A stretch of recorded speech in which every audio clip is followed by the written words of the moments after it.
has anyone been wondering what Andrew Yang is up to?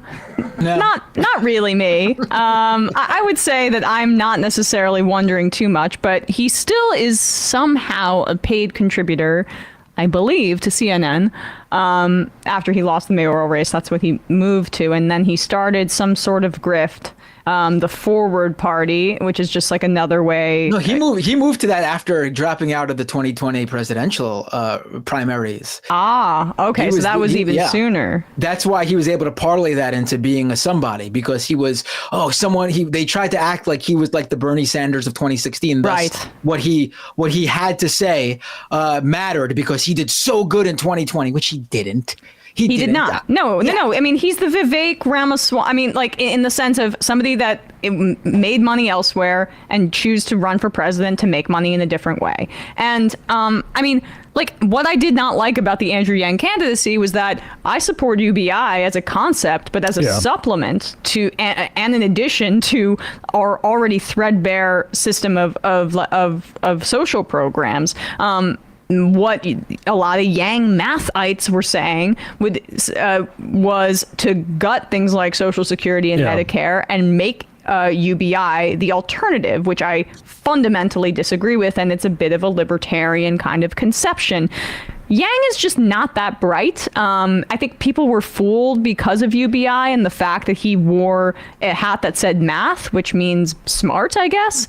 But this is him just being a general dipshit centrist. This is idiot technocracy.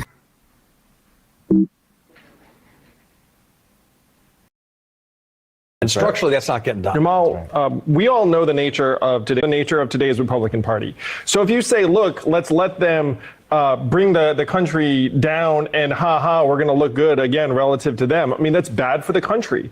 If you'd had 20 Democrats just vote present and then go to Kevin McCarthy and say, we saved your bacon, here's what we want. We're having a very different conversation now. I'm going to say is much. Hold on, press pause. The reason that didn't. That's it. All right, this dude so clearly, I can't believe this guy ran for president. That's so clearly ass backwards how any of this works.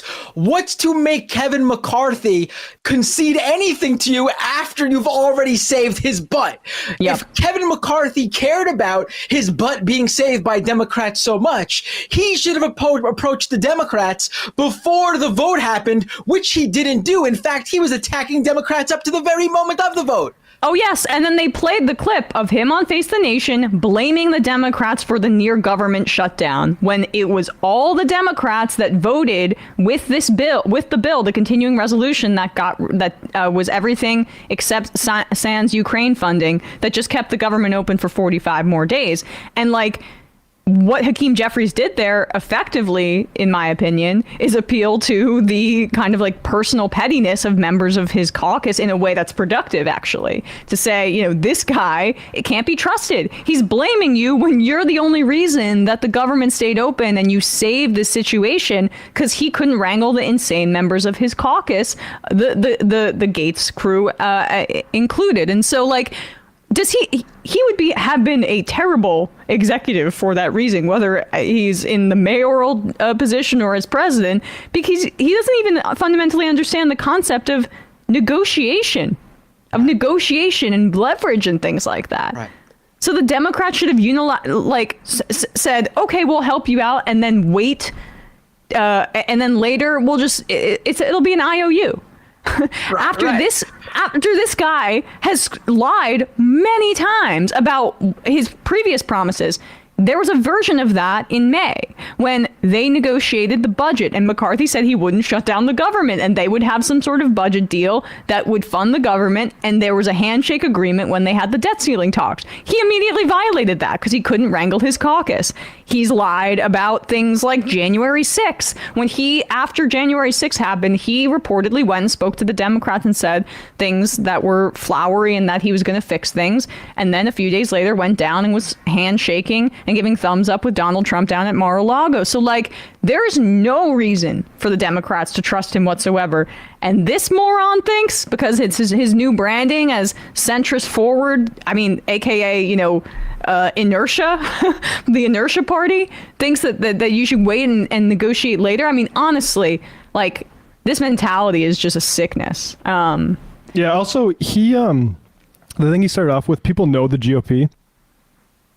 That's actually one of the big problems with politics in the past 10 years is that in 2016, you had these focus groups going on, and people were like, "Hey, Trump wants to attack Roe versus Wade," and responses were like, "That's ridiculous. Don't be hysterical." Yeah, and because we don't, and actually, the Democrats, the way that they've responded to Republicans, are in a severe way complicit in the reason that message isn't clear to people. I mean, down to the distinction between MAGA Republicans and Republicans today. But this entire time, it's been like, "Oh, when will the fever break," like Obama or whatever. It's like, it's not a fever. That's who they are. Yeah. The extent that they did, like, any appearance that they didn't have a fever was just a result of like a brief historical time where they didn't need to like express like Trump type racism or whatever, right? Like, there's not a fever. That's the party you're meant to be opposing and fighting against. It's the DNA of the Republican Party. Yeah. I can't believe this is his. Can you imagine if this guy did become president? All right, Speaker McCarthy, I did what you said. I got the Democrats to cut the various welfare programs you want me to cut, Social Security, Medicare, Medicaid. It's all done. It's all cut. Millions of people losing their benefits. Are you ready to talk and negotiate with me now? What do you mean go fuck myself? What are you talking